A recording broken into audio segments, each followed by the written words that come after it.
Before the Rings of Power, there were the Silmarils. Before Sauron, there was his master Morgoth. Before Aragorn and Arwen, there was Beren and Luthien. Join us as we explore Tolkien and all the ages of Middle-earth with your hosts from theonering.com, Jonathan Watson and Michael Grumbine. Hey, I gotta admit, I'm a little sad. You're sad? I'm a little sad. I posted a video about the Rings of Power on YouTube the other day. Mm-hmm. And I guess by this point it'll be like a week old by the time you guys get this podcast. And in the first 36 hours, it had like 15,000 views. And I'm like, come on, people! Like, we're diving deep into Tolkien here, and the only things that people watch are Rings. We hate Rings of Power, and these rumors suck. That's it. Where are the so anyway? So first of all, you guys who are listening, I appreciate you and the depth that we're going to jump into here, because it is so much more exciting than reading the Rings of Power. But I feel like doing those Rings of Power videos, it's kind of like the gateway drug. If we can get them in, get them subscribed, and then maybe they'll start listening to some of the deep things of Tolkien that are way worth talking about, way much more worth talking about than Rings of Power rumors that half of them might prove false, but are sure fun to look at and see. Look, man, we have an entertainment culture, so everyone's going to tune in for the clickbait stuff. I don't do that. I don't do this show for that reason. I do it because I love talking about the real stuff. But yeah, I enjoyed your video, so good job on it. Well, my question for today though is, Jonathan Watson, are you Team C or Team Tree? Which one are you? Oh, I was like the letter C. Oh. I'm a Steelers fan. See that there? So that's why I wore this. I'm Team Steel. That wasn't in the book, man. All right. So before we jump in, I want to say thank you to our latest sponsor, Rich. He's one of our 4 sponsors that go above and beyond to support our podcast, Exploring Tolkien. We have a lot of other regular members at $4 a month. First month is free to get your extended podcast and access to all the hidden channels in Discord. Oh, I thought you were making a comment about his economic status. It was just like some guy. You have to be rich to. Oh yeah, I know. These money is no object to our supporters, Harrison, Adam, Lynn, and Rich. They are dragons and a horde of. No, I don't know that. They're just the people who we appreciate and who get their name up here because of that. But first of all, but mostly, you can. They don't get anything special other than that. So for $4 a month, you can just go. You can get to access to our hidden Discord, or if you're a freeloader, you can click the Discord link below the invite and get access to a limited set of all the different channels that we have there. And if you'll get the extended podcast, which this week we're going to talk about a few questions about Aldarion and Erendis, and about how he's the Lord of the Ships, and about why is Erendis' ship battered when he is coming up the coast of Middle-earth and back to Númenor. What is there a reason for that? We can talk about that. And then AJ wants us to talk about whether Aldarion and Erendis were actually compatible. So we'll sit down on the psychologist's couch. And my teenage daughter has something to say about that. Oh, are you going to bring her on? That'd be great. An extended podcast. I can ask. I'm joking. We should do that at one of our podcasts here. And hey, for all you people who are gonna who are watching, because we put up this video and it got like 15 times more views than our other videos did, or at this point maybe even more. We're going to be talking about a couple of the rumors, maybe the most out there, the most unbelievable rumors that came out in this Rings of Power season 2. Right, we're Monty Python fans, so we're going to talk about the most flying circus of the rumors that are out there. We're going to compare Melkor to perhaps the rabbit that guards the cave to the the side of the Holy Hand grenade. Is that what's there? I don't remember. Anyway, it's been a while since I've watched Holy Grail. It's been a long while. Anyway, $4 a month. First month is free. Go to theonering.com/member. Thank you, everybody. We are going to jump into section 2 of Aldarion and Erendis. We're ending up at the end of the betrothal, up to the point where it's written, "But alone among the people, the mariners of the Guild of Ventures were not well content." So that's the point of where we're going up to.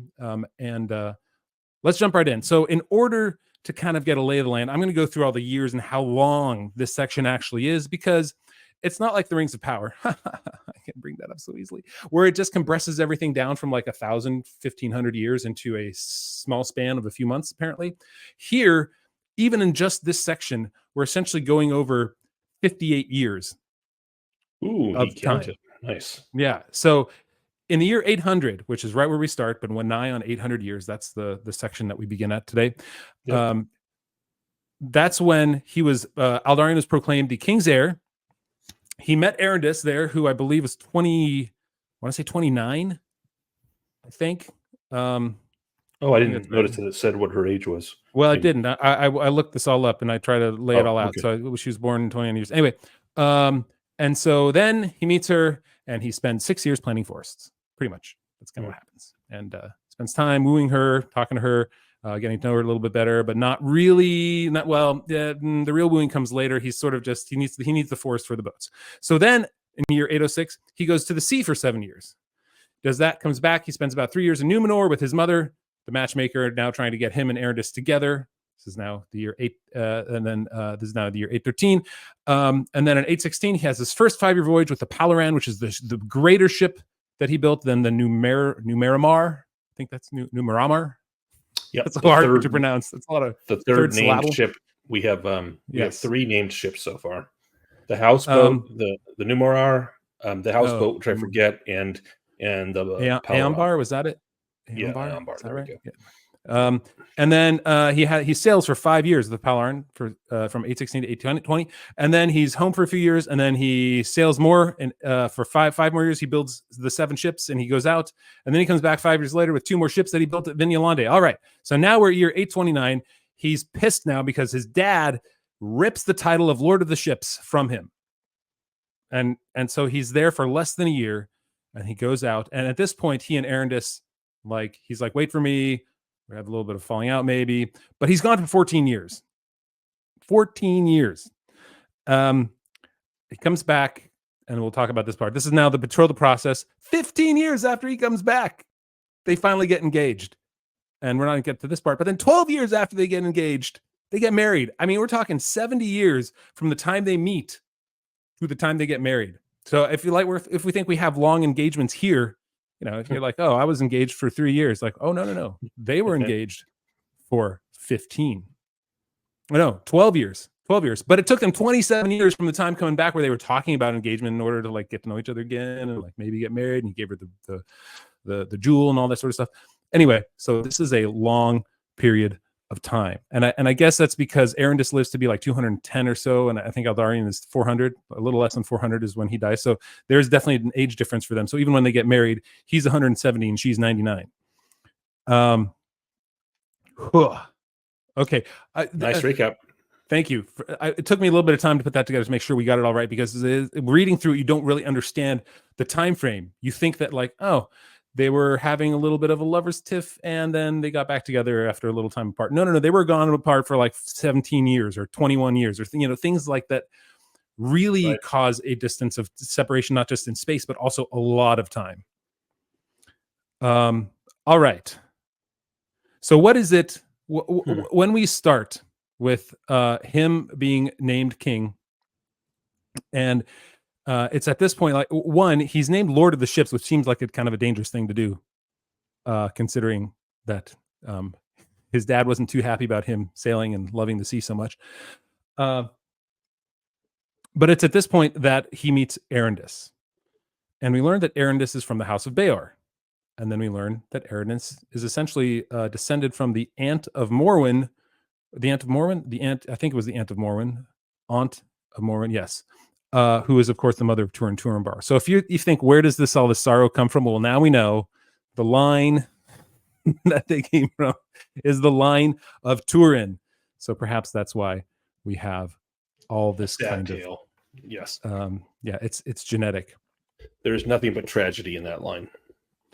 So when they meet, it's a very long process for their relationship. It doesn't start off he finds her attractive, but it's really his mother who starts pushing him into this a little bit, I would say. She asks him, "Must you depart again, Aldarion, my son? Is there nothing, oink, oink, nudge, nudge, that will hold you in the fairest of all mortal lands?" Yep, a very long time. I feel like Tolkien is kind of teaching us a lesson here about, he's trying to give us a sense a little bit of what it would be like to live in a society of people that live hundreds of years. I mean, in a way, it's funny because elves are, of course, longer lived than Númenóreans, but with the elves, he's very casual about it, and we don't really follow a single elven character for through the years for long. We don't see the ups and downs of their character, with the exception perhaps of someone like Fingolfin or Fëanor kind of, but there isn't the sense like the interpersonal life. This is a very personal story. In fact, this story is so strange. I was trying to pin it down when I was reading it again this time. It's like, there's a lot of odd things with this story, but one of the odd things is there are basically no characters other than Aldarion and Erendis and their in-laws. The in-laws. That's it. That's it. I mean, like their father, their mother, not even the father of Erendis. Just their mother, and then the father and mother of Aldarion, and then his grandparent. I think her father. Yeah, her father's in it very briefly. So his, and then Valandu in the first reading that we did, the first 4 pages, then he dies. So there's really, I mean, they don't even tell us. Aldarion, for example, is this great leader of men, and they don't even tell us the names of anybody that he's the leader of. There's nobody. This is not a political story in a certain sense, which was funny because Aldarion is, of course, the heir to the king. So in a way, it's a political story. But the theme of this story and the tenor of the story is not political at all, except that there's these duties that come with his line. But besides that, it's not political in the sense that there's all these characters and machinations. It's a very personal story. And in fact, it's so personal that it almost feels like Tolkien even makes a character of the sea itself. Like the sea becomes a character, literally. Like Erendis develops this hate. I started to say love-hate. She loves Aldarion and hates the sea, and she personalizes the sea. And sometimes she equates it with Weenan, but she personalizes the sea as there's a passage which is very powerful when she sort of realizes that that's going to be the stumbling block between them and in their marriage, or in their potential relationship at that point, because they're not even betrothed. But it says, and this is when Erendis and Aldarion have met after long years apart, and Aldarion doesn't even recognize her at first. He just sees this woman with dark hair and a green cloak and with a jewel clasp, and then he recognizes it as Erendis. And so they have a small discussion, and then it says of Erendis, it says, her love for him was not lessened, nor did she retreat out of guile, but she feared now in her heart that in the war between herself and the sea, capital S, for the keeping of Aldarion, she would not conquer. Never would Erendis take less, that she might not lose all. And fearing the sea, and begrudging to all ships the felling of the trees which she loved, she determined that she must utterly defeat the sea and the ships, or else be herself defeated utterly. So this whole budding love that she has for Aldarion becomes this very martial contest in her head, where it's her and the trees on one side versus the sea and Aldarion and the ships on the other, and who's going to win out for her love, for the love of Aldarion, rather. Is it going to be the ships and the sea, or is it going to be her and the trees? And it's very interesting. And Aldarion is shown to us very early on as a man with tremendous pride, but it turns out Erendis also has very tremendous pride. The amount of times that they both decide individually in the story to not do something because it's expected of them to do it, or because somebody else, especially their parents, want them to do it, or the expectation is there, is numerous. I mean, there are numerous times when that happens over and over again. Pride is the pride in their own heart, but for Erendis, there's also this battle between her and the sea, and it is the classic like sailor's heart situations. Tolkien's written a love story about a love tragedy about the sailor and his love and the split love between the serving of two masters, perhaps, as St. Paul would say. It's not without a warning either that she's told that this martial or this military almost approach, right? She is at war with the sea. It's her mother, Núneth, that says to her, "A woman must share her husband's love with his work in the fire of his spirit, or make him a thing not lovable." And it makes me wonder from the very beginning, how much did she really love Aldarion? We heard Aldarion was very much enamored of Erendis, but it doesn't seem to me like she loved him for who he was. She loved him for who he could be, which might be the king, which might be something that is she's aspiring to be with. But she's at war with the sea because the sea took her from him, not because necessarily she hates just the sea and that's where she always was. But in those, those 58 years from the time they met to the time they got engaged, he was at sea at least as much as he was at home. I think I didn't add all that up, but it was a lot. And so his time was split. And so if somebody's telling her, you've got to love his work, that means you've got to love him being at sea. And she's like, I'm never going to do that because they're taking me away from him and they're taking my life away because I committed to it. So how much did she really love him? I don't know. It seems like it's I don't know. You've heard the phrase hurt people. These seem like both hurt people who are hurting each other all the time because they don't know what else to do. Like Aldarion has felt hurt from his father and his father telling him not to do this. And the thing that's in his heart is being ripped out all the time. And then Erendis is, he's got now the opposing magnetic forces. They're both in there and they're pushing each other apart. The sea and Erendis, and the sea and Erendis, and he can't ever bring them together. And so I wonder, like, what is that love real? I mean, I guess this is going to the AJ's question that we're going to be going into even more into in our extended podcast, is like, how much did they really love each other? What is this born of? And like, this is, like you said, it's such a personal tale. There's so much there are political things like, happening around it that I would love to see if we would have kept writing. But it is unfinished, so there's that. But the personal aspect of this is it is depressing, but it's almost it's got to be biographical. I feel like there's something, he knew this so well, he wrote this so well and so deeply, and those things that are said about that conversation with them about where Erendis says to him, I will not share my husband with a lady Uinen, and he says that is a twisted saying. I might as well say that I would not share my wife with Lord Orme of the forest, because she loves trees that go wild. Indeed you would not, said Erendis, for you would fell any wood as a gift to Uinen. So they have these, like, this bantering. It seems like it's almost autobiographical. And so I don't know, like I've always wondered, like, look at this, like, is there, like, he was so deep into Middle Earth that he spent hours and months and years writing these stories.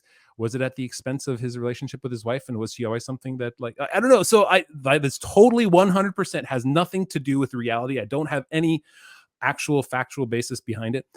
But this kind of relationship, right? I don't really understand it because I've never been there. But I see hints of, like, feeling things like that. Like, like, my time is precious to me and I want to do the things that I want to do, but I have commitments to others.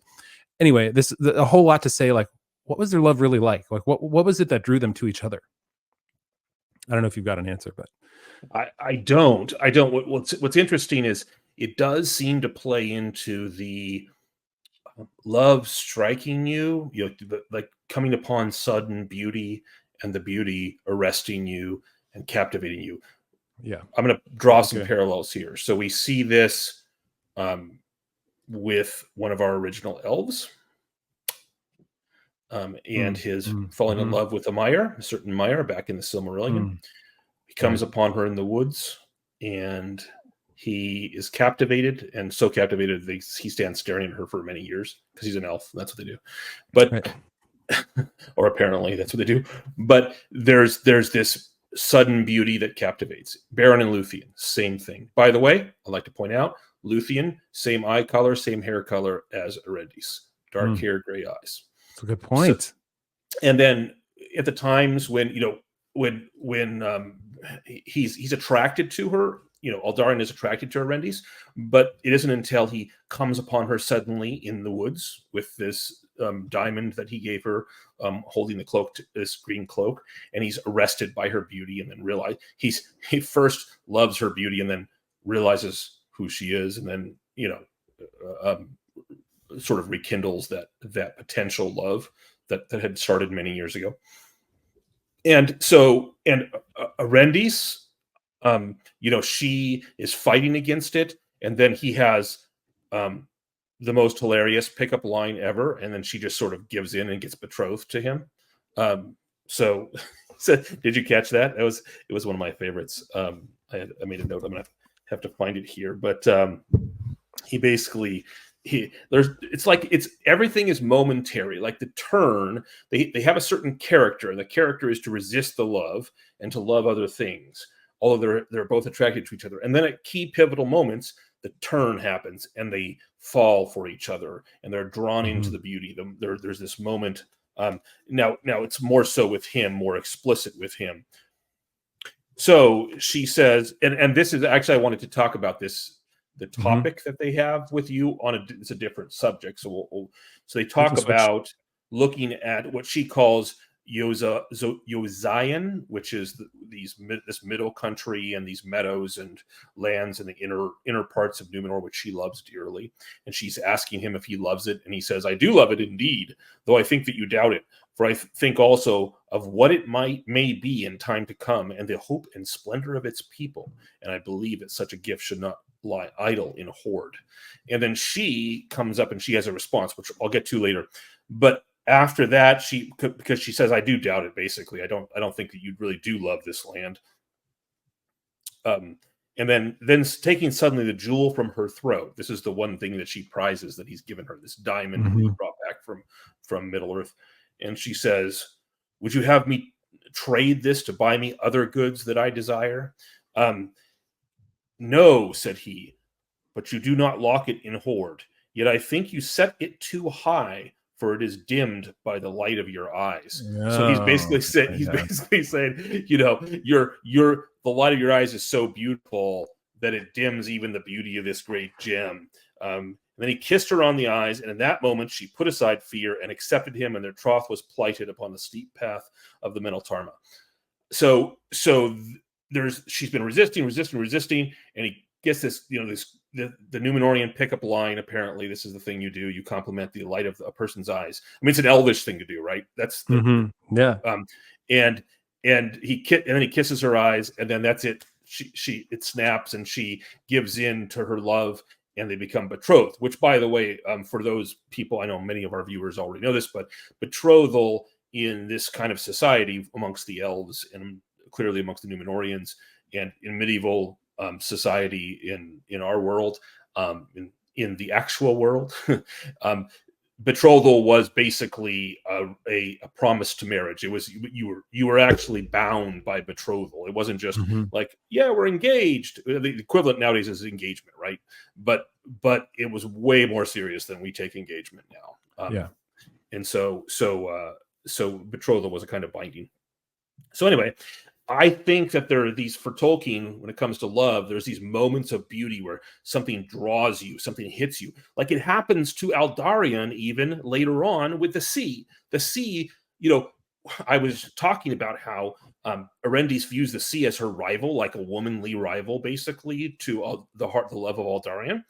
And there comes a moment when Tolkien even describes it that way. Aldarion himself is smitten with his love of the sea, like it's a person, and he this is after they're betrothed, but before they're married, and he's absolutely kind of destroyed, and he can't think of anything else basically from then on out. And then she finally. Erendis finally lets him go, and he goes for 6 years, and it's amongst some very interesting stuff. But anyway, we're not going to talk about that tonight. But essentially, this is a love story where even the ocean has the power to inspire love, and I think that's a real, like, Tolkien is doing this on purpose. He's showing us this sort of dramatic love story, but also love of the world too. Because for Tolkien, it isn't like if you listen to songs nowadays for the last 50 years, all you hear about is romantic love for a person and a person. And for Tolkien, what's interesting is there is this draw that that nature can have upon a person too. And you see that sometimes with sailors. I see that, my daughter is going to school at this remote school in Wyoming, which essentially is like a like half bachelor degree, half cowboy training. And it's like scenes from Yellowstone all the time in their around their college. And but there are people that live there, and my daughter is probably just going to be there for the 4 years, but there are people that live there. They give their life. They have this abiding love of the land, which is so deep and powerful. And I think we've kind of lost that a little bit in our culture or understanding. And I think Tolkien's tapping into that here with Aldarion and Erendis. So sorry for the long monologue. I wanted to sort of get out my theory about what kind of love Tolkien is showing us. And I think it says that the fire, right? So we talk about the fire of Fëanor, right? He had a fire, and he wanted to create, and he burned up so brightly, and that was also a love of the land in the sense like it was a love of creation. And so there are these characters that have such a, I'm not sure what the word I'm looking for is. They are so distinctly passionate about a certain thing. Fëanor, yes. Aldarion, even Thingol with the Nauglamir, right? When things come up, like there is a passion for it, and those passions, they drive. Like I look at it as these are generally damaged people in a sense, like because you cannot have a passion that is this consuming without hurting the people around you. But they're also the ones that drive the world forward. So even in our society, we look at the crazy people like even like recently like Elon Musk, right? He's clearly like he's very singularly focused, but it's at the expense of a lot of other stuff. His relationships and particularly which is kind of classic for a guy like him. They have such potential, and they're so driven in their genius for the thing that they're good at that their relationships, their human relationships, fall to the wayside. What I find fascinating about this, and I'm going to say very generally about the whole story, we're not going to get into detail until perhaps the end episode, but those people like the Elon Musk, I like that you brought it up.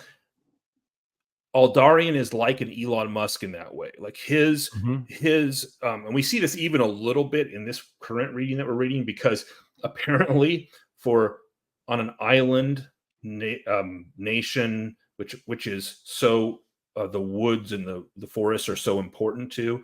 And in the previous chapter before this, where it's telling us about Númenor, where Tolkien's telling us about Númenor, it talks about the 7 types of trees that came from the west that the elves gave to the Númenorians, and the trees are almost semi-sacred to them, and they're highly treasured. But apparently Aldarion's the only one that knows how to take care of and tend the forests, because he keeps coming back from these voyages, and everything's kind of a ruin. And these people that supposedly love the trees, and he's criticized for only loving the trees because they can make him ships, but he's really good at making the forests grow and thrive. Which is funny, because I come from a family of hunters, and it was always funny to me that some of the people that if you watched Bambi, which everyone from our generation has, hunters are the bad guys, right?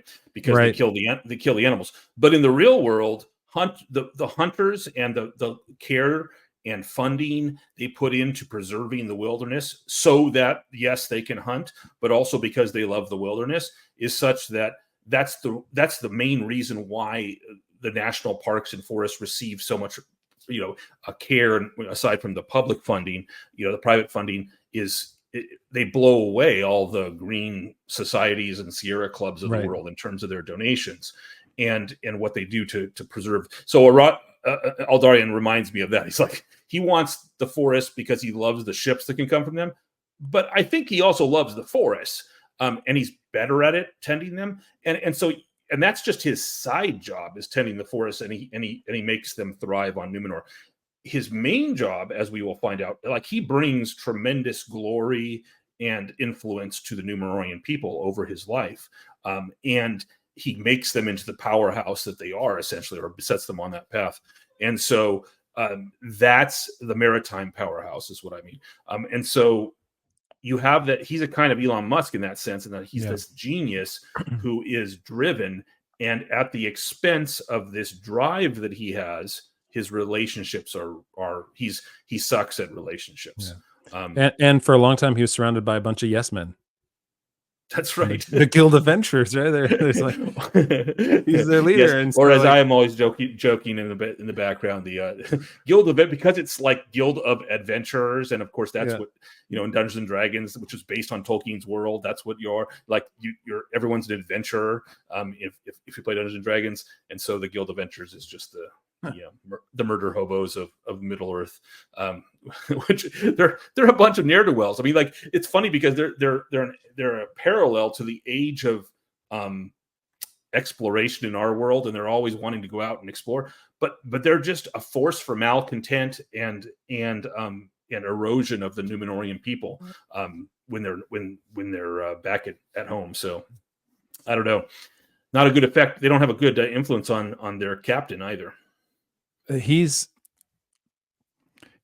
so discontent not doing anything, right? That's another thing that I look at in here. And so it's sort of like, when you get married, it's not like you don't become one person and just spend all the time with them. You're still a singular person, and you want to still be yourself and do the things that you love, but yet now you can spend other time and do it together. If you're with a person who says, "Where are you going? I won't be here with me. Well, don't leave me. Come here. Like, come on, don't leave me." And then they fight, and then she's like, "Get away!" And then she's gone. And he's like, "No, come back to me. I don't want you to leave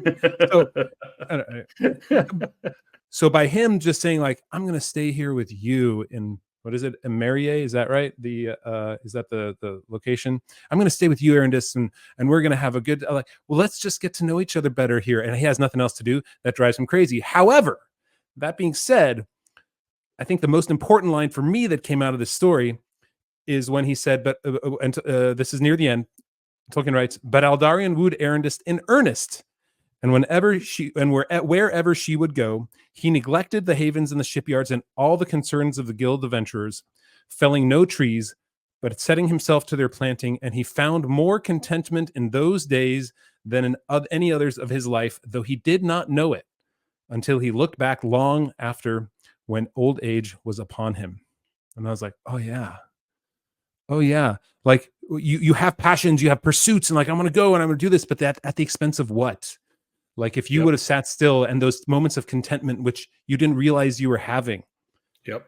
If you would have sat in that a little bit longer, you might have found more meaning in your life. You might have found more relationship in your life. Right? Maybe, but I see, when I heard that passage, I really honed in on the word contentment.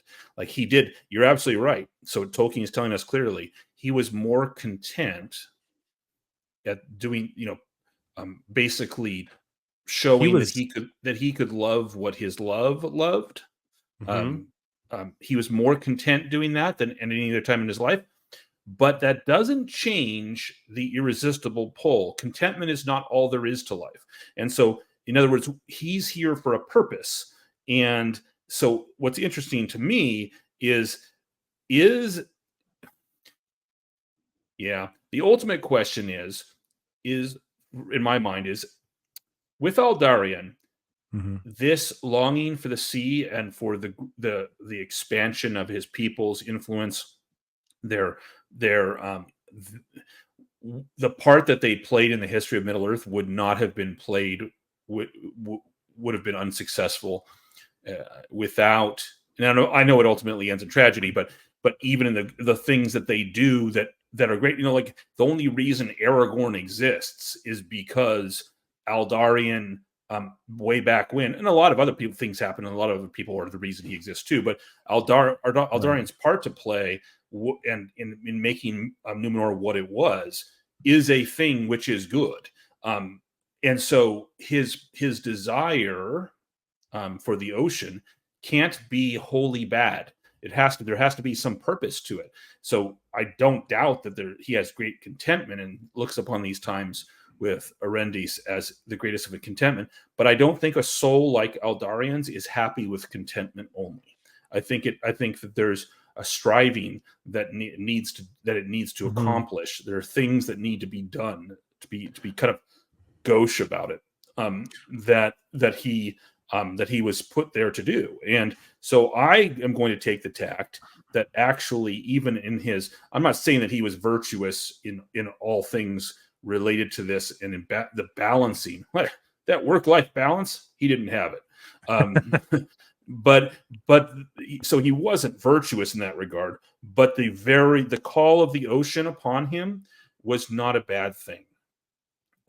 It was he failed to balance it. But yeah. I mean, I'm not saying that you should even pursue contentment, because if you were to pursue contentment with the fire that that Aldarion pursued the sea, that would also end in some sort of a disaster, whatever that ends up taking, whether it's that you're sitting on your butt all the time, or you're only focused on the one thing that makes you feel good, and you're spending time with only a couple people at the expense of everyone else because you find more contentment with that, and then you realize, you need to strive. You need to strive, and he strives. He strives, but he does it. And this is, we can't really say more until we jump into more, what happens with his family at this point and his daughter. Right. We're getting beyond the betrothal. At this point. But it is when you look back, like again, the Elon Musk characters, like Steve Jobs, he regretted in his biography, like that, how much time he spent away from his kids. And so he spent a lot more time with his kids once he got sick and he realized, I'm going to go back. The contentment, he doesn't mean he stopped doing his job. It just means that I'm going to value these things. Like I'm going to, on the scales that have been dealt to me, where I love the sea so much and it's hard for me to do anything, I'm going to, put my thumb on that scale a little bit so that I can spend a little more time with my family. I'm going to have to think about it harder. Right. And everybody, there are things we have to deal with, right? I'm an introverted person. I love doing things. I love creating things by myself. I love spending time by myself. It is harder for me to say, let's go out and hang out with a bunch of people, because it's not where I get my energy from. Right. So I know that I have to be better at that. And so it's me putting my thumb on that sort of like that nature thing that was dealt to me of like, I've got to be the one to call sometimes to people to meet them. If I don't, nothing's going to happen. Right. Exactly. I know exactly what you mean. In my own life, there have been plenty of examples, but one of them, which is sort of antithetical to who I am with my natural inclinations, was when I was younger and I learned to dance. And I'm talking about like ballroom dancing. So my wife and I, we from when we were in college and stuff, we learned how to but learning how to ballroom dance, learning how to do all and swing it was the 90s. So it was the return of the Renaissance of big band and swing and everything. But so it was a great time, but it was terrible. It was every time I went out to learn to dance, it was horrible for me at first. But then I got to the point but it was good for me in my relationship with my girlfriend at that point. But and it was also good for me socially and to learn. Would you say you were wooing your wife in earnest? I was indeed wooing my wife in earnest, in earnest. Yeah. Quoting, and it really took earnest with regard to dancing and myself, but eventually we got pretty good, and it was fun at that point, and it was exciting, and I enjoyed doing it, but I had to get past it. But so I'm a big fan of Aristotle, all things in moderation, right? So that's the key to virtue and excellence. Is Aldarion has this tremendous yearning in his heart for the ocean, and he's also very content with the love of his life in the pastoral setting in the middle of Númenor, right? Amongst the woods. So there was a balance that he was supposed to strike there. He failed to do so as the story goes on, to strike the balance. He leaned far too heavily on one side of the scale. But it wasn't as if that was only a weakness of his. It was not just a weakness. He made Númenor a better place. Even if you were a lover of the trees, he made Númenor a better place than because of his drive. So. Do you think there is any autobiographical notion to any of this? Because it seems so, I mentioned it a little bit earlier, and it's another thing I just wanted to bring up. It seems so particular in that relationship, and in how the sea is Erendis foe, right? Is she hates the sea. Do not call me, what is it? Uinin Uinaniel. Do not call me a daughter of Uinen. All right. Uinaniel, yeah. Yeah. And so I wonder if there's something, either he knew somebody or something like that, because it's so well written, these two characters, like you said, it's character piece. And I just like, I feel like he had to know a little bit about this when he was writing this. And maybe it was his, this was his passion, Middle Earth. I mean, he is the only author ever that has created that we have this much information about a entirely made up world. Certainly it was inspired by the things that he already knew. We all are building upon the blocks of life that we have led so far, and he did that when he wrote this. But this was like, there's so much that was unpublished. So when you say, well he published The Hobbit and Lord of the Rings, but there are 12 histories of Middle Earth. There's the unfinished tale, right? He did so much. And so I wonder, like, if there's a little bit of that in here, that autobiographical, like his passion was this, and perhaps he wondered, like, he was looking back and like, the contentment. Wish I had a little more time to spend in that contentment.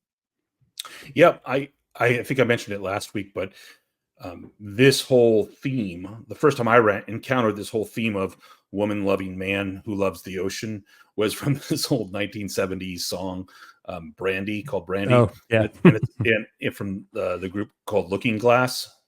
And it's just a typical hippie early 70s one-hit wonder. But my parents liked it, and so I listened. It was an oldie on the radio, yeah.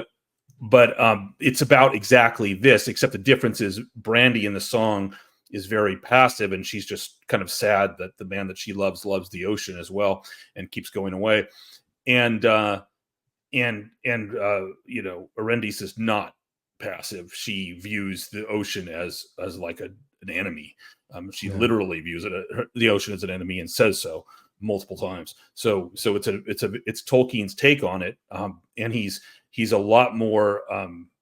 He gives a lot more. What's the modern term would be, agency to the woman in this than they did back in the 70s, perhaps. But the theme is a constant one. I mean, sailors are an odd profession, aren't they? The world that human beings, I mean, we are land animals, and our culture is on land, and ships are kind of this weird thing.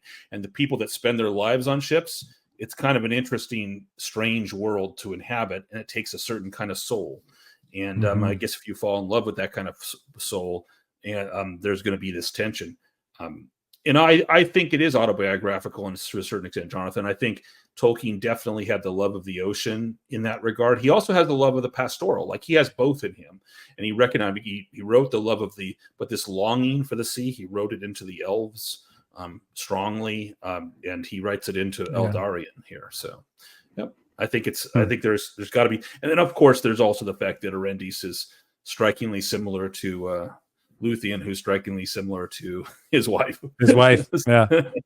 So there's maybe. There's do we know when he wrote this? When these notes were done? Good question. I didn't look that up.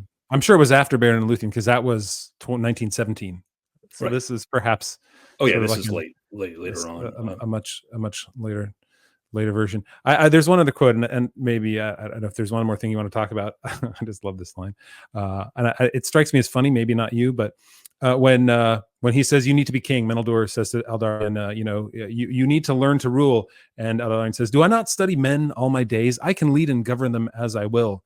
Say rather, some men of like mind with yourself," answered the king. "There are also women in Númenor, scarce fewer than men, and save your mother, whom indeed you can lead as you will." As you will. What do you know of them? He just called his son a mama's boy. Yeah, right. He's like, "Whom indeed you can lead as you will," and he's like, as you will. Like, good luck with that, because I can't do much with her. I couldn't change her mind at all. So you can lead her as you will, but it didn't work for me. Nobody else. Yeah, exactly. But nobody else. Yeah. No, he's pointing out Aldarion's one-sidedness. But what struck you about that? Just the it's just that that he points out, like, you got to lead men and women. Now's the time, right? Like, exactly. Don't forget about the women. And he doesn't. He doesn't. No, he doesn't. He never leave. Right? He's never at home. He's not a good husband. He's Yeah, He's just with his men at sea all the time. he gets really good at leaving. Yeah, that's true. That's true. And it gets heartbreaking as the story progresses, particularly for those of us who have children. And you wonder, what in the world? How can you even be like that? But I love these deep dives. It really gets you to know the characters and make these connections between, like you said, hadn't occurred to me, the distinct similarities between Luthien and Erendis, just in the way that they looked. Not really in how they fell in love and how they helped their men, because that line, a woman must share her husband's love with his work and the fire of his spirit, or make him a thing not lovable. I would say that Luthien shared her husband's love with his work, because his work was to get that Silmaril, boy, did she help out. Yeah. I mean, largely, I mean, you know, in the broad picture, Baron's the line of Baron's work was to oppose Morgoth, and Luthien definitely shared in that. But yes, yes. The work to get her was to get that. She even helped him to win her. I love this fact that the more we read, you see how nuanced Tolkien's characters are and his women. You know, I'm not saying that. Look, if you push comes to shove, I will definitely say I think Tolkien does a better job writing men than he does writing women, which is no surprise, because it turns out most men are better at writing male characters than female characters, and most women are better at writing female characters than male characters. And you know, I remember Anne McCaffrey's books when I was reading them when I was a kid, and all the Dragon Rider series. And I remember thinking after a certain point, and I was just a teenager, like, you know, most of how even the male characters think in these books is pretty feminine. Really? I remember it, like they were so concerned with emotions and relationships, you know, and dwelling on them, that I was just, you know, I don't think that way. I don't. It's not that I don't have emotions. I just don't spend my time dwelling on them. But not that no men do. But yeah. Anyway. Guys, we're going to jump into our extended podcast. We're going to talk about all those things we mentioned earlier. I'm not going to go over it again. You don't want to hear me. And we're going to take a look at a couple of these rumors. If we have time. If not, maybe we'll save that for another episode. But we'll jump into there. See you guys next week. Go to the Discord link below in order to get into our freeloaders chat. But we still love you, right, Michael? We do. Bye-bye, freeloaders.